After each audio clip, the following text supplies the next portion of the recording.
Hi, I'm IKEA, and I'm here to give you a build overview of a Striker Combat Medic. And layout-wise, that looks like this, with 4 pieces of Striker, here the mask, the backpack, the holster, and the knee pad, together with a Cheska chest, here with Obliterate, and then as well a BTSU.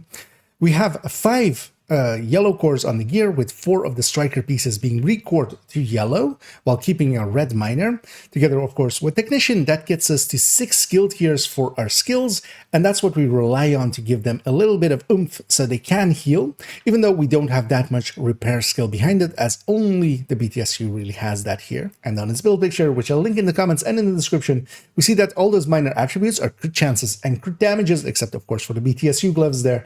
They are crit chances and crit damages trying to hit this 52, 135. It doesn't really matter where we put them, of course. They could be the mods, they could be the miners.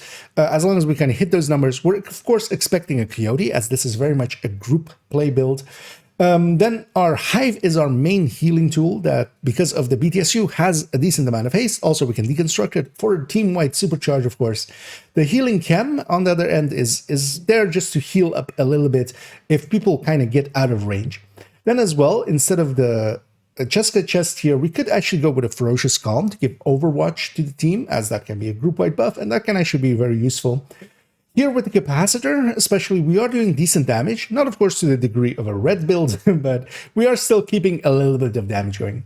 Technician is the only choice here really for specialization, and also these skills, yeah, kind of are the go-tos.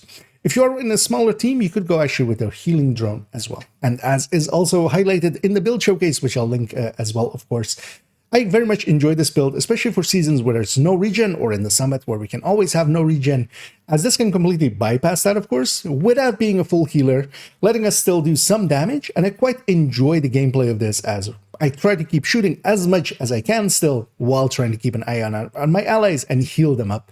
And that is quite enjoyable gameplay. At least I think so.